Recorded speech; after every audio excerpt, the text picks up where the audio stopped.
Hey YouTube, and thanks for watching Junkworks Garage.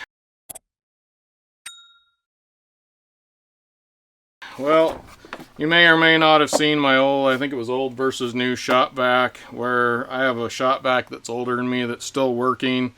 Not perfectly, but it's working, and this one doesn't work at all. I will go ahead and plug it in, just so you can see, and I don't know, we'll go ahead and hit the switch here, and we get nothing. Now it made kind of a horrible grinding noise, just a real quick grinding noise. Dead. Nothing. Absolutely nothing. And somebody said that it was probably the brushes. I tend to think if it makes nothing at all, there's probably something electrically wrong with it, but I don't know.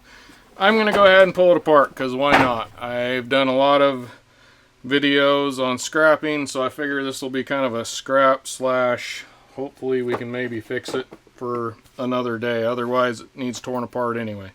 So in this particular case, we got a T20 here. I don't know if this is just going to take off the handle or if it'll actually allow more to come off around this top edge or not, but that's where we're going to start.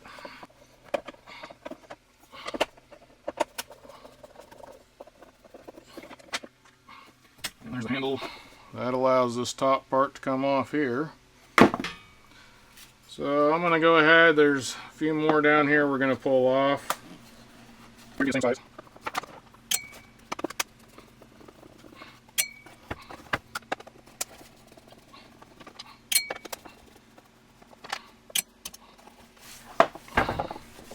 I'm hoping that'll allow this whole thing to kind of pull up out of here. And that gives us that right there. So now we're going to grab these off over here on the side up further.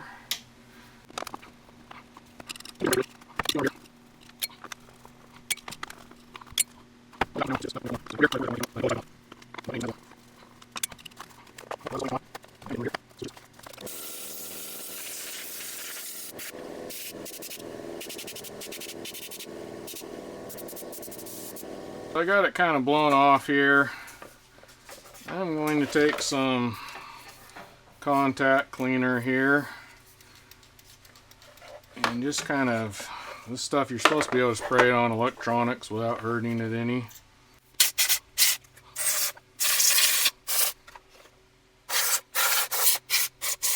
By blowing it out, hit it with some contact cleaner. We're going to plug it in and see what happens here. And I don't know if it's off or on, to be honest, so well, either way it's not working. This is where I say if you do anything I do and you hurt yourself, I'm not responsible. If you don't like the way I'm doing something, don't do it.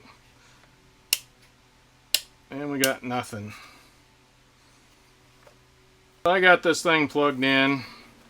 Yet again, I don't know which way is on or off as far as that switch is concerned. We're gonna go to volts, AC.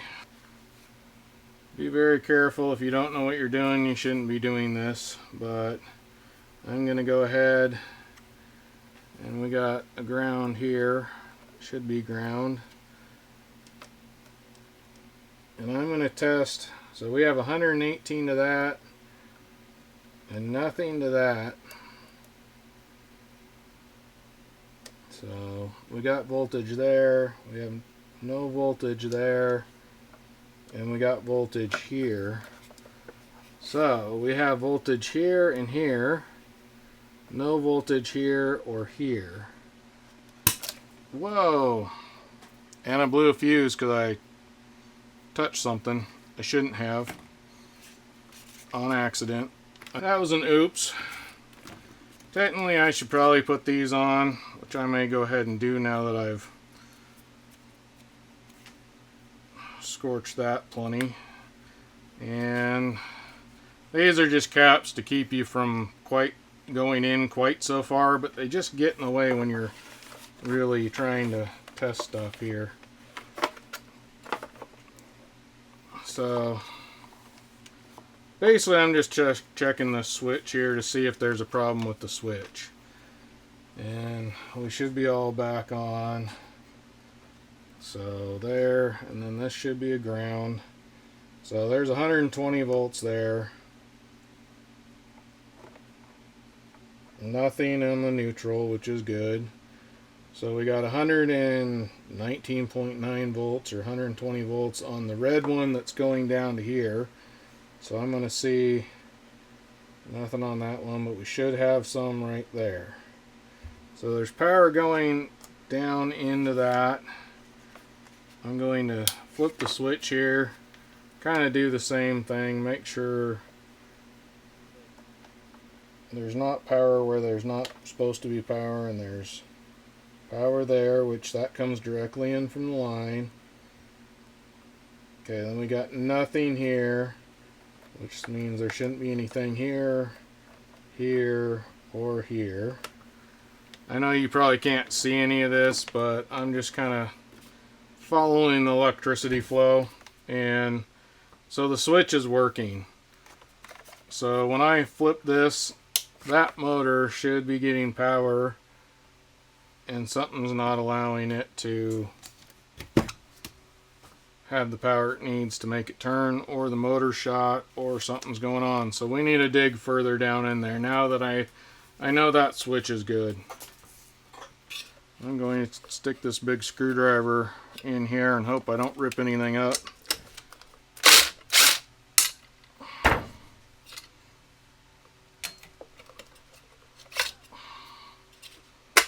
Alright, so there's that. So we got a couple of Phillips there, here. I'll pull those out. It's only two that are different so far. And that pulls that whole thing off. Alright. This plastic piece has kind of a couple of fingers that are holding this on right here.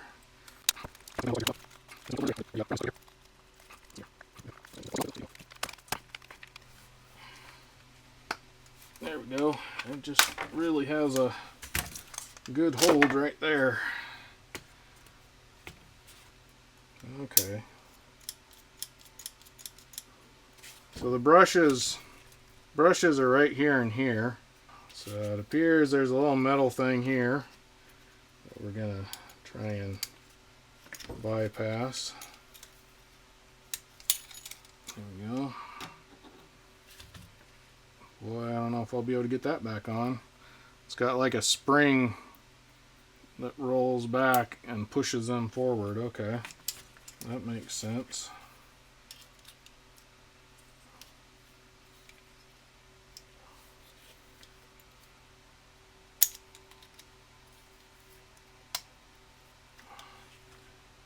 So these two ears just kind of fold up, and then that brings that back.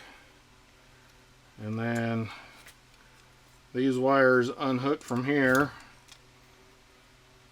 and allow this to come out. And there's plenty of brush there.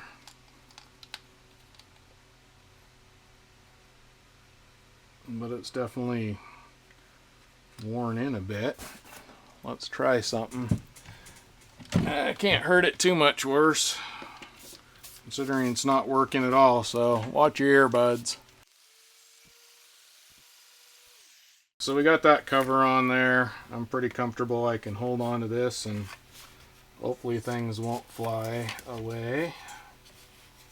And we're going to plug it in and hope. Nope. We got nothing. So, by that theory, I should be able to unplug these, which I've unplugged it from the wall yet again. Make sure you're unplugging things from the wall before you start messing with wires. So now here's definitely where, if you do anything I do and you hurt yourself, I am not responsible. If you don't like the way I'm doing it, definitely don't do it. But we got her plugged in. Well, I ran out of battery, and I'm not sure exactly where I was, but I was plugging this in.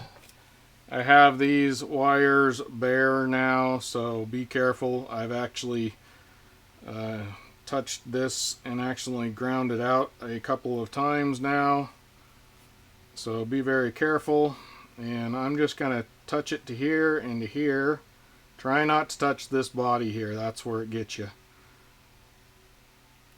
And we get nothing. So I'm going to flip it around, do the same thing. And still nothing. I'm going to go directly to the wires here. And nothing. Directly to the wires here. And nothing. So I'm going to unplug it so we don't have any more power going to things. But I completely, the ground came off. So now I need to make sure that the ground hadn't come off. Maybe this ground is no good. Let's squeeze this ground in here. I think this is going to turn into a scrapping vid rather than a how to fix it vid. But now we got the ground for sure in good shape. Nothing. And nothing.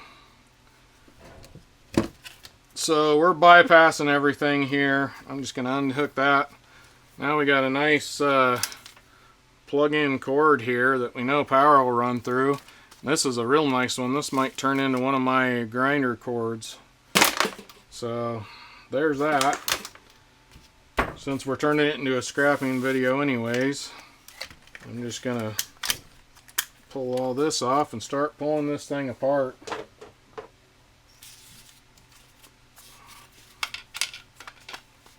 Because this is not coming back alive. The brushes are perfectly fine in it. Something electrically, I believe, is wrong with it, but I don't know what. Because this is turning perfectly fine. The brushes are perfectly fine. The windings seem perfectly fine. And none of the all the switches. The switch seems perfectly fine. Which I'll probably keep this switch. If I can.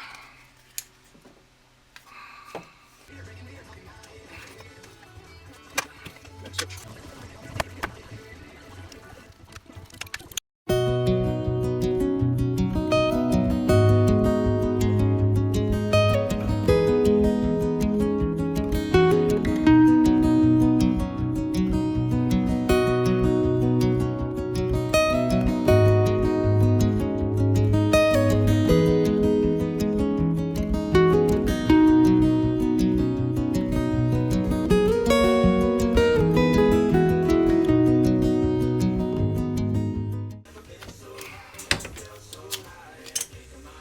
I don't have my normal tools because I haven't done the scrapping thing in a long time, but there you go. That's kind of how you would take this out of here. I'm not going to finish this on video because that took me way too long. I'm going to wait till I have my regular tools I normally use. But we will go ahead and I'll show you what all we ended up with in the end. So there's all the plastic parts and pieces. A little bit of hardware here, not too much. Plain scrap metal tin. It does have a spring on it, but I'm not going to bother with it. I got a nice plug-in plug cord here that I'm going to I got a project I'm going to be able to use that on. Then we got some copper pieces that I need to clean up here, and that'll be steel there, I believe. Yeah. So once I pull that out of there, that'll be clean copper, similar to this. And then that'll go with these pieces here, just be steel. I got some stuff that I probably won't bother cleaning up, some copper motor type things. But I will try and pull this bearing off of here. I like having these little bearings. I've used them for a few things. Got a couple more pieces of insulated wire here. And then this has a bearing inside, or a bushing. It looks like a bushing inside there. I might try and get out. And then this, I'm not sure if it's like a magnesium or an aluminum. Not positive on that, but it's non-ferrous metal. Then you got aluminum with probably, yeah, steel inserts. I'd knock that out of there and throw this in with the clean aluminum. Although, yep, those are non-magnet. It's just that middle part you got to worry about if you want it to be clean. And then I got a switch that apparently works. A couple of these, I don't know is they're worth much of anything unless you can adapt them to something you already have, but there's some copper on there. It needs cleaned up. And some little either aluminum or cladded copper pieces. I'm not really sure what those are exactly. Just the fittings that the wire's hooked to, and another piece of clean copper. So, is it worth pulling apart? Probably. At least you're getting a little bit of something out of it. There's quite a bit to throw away though, unfortunately. So, there you go. Now you know. You can decide whether or not it's worth it for you. So if you enjoy these scrapping videos, I have a playlist on my channel that's for specifically scrapping. So it's been a while since I did the scrapping thing, so leave a thumbs up if you really like the scrapping stuff, and I may get back to it a little bit more. Scrap metal prices do seem to be going up. So get out there and get your junk working. Thanks for watching Junk Works Garage, where I'm proud to say I'm a jack of all and master of none. You all have a good one.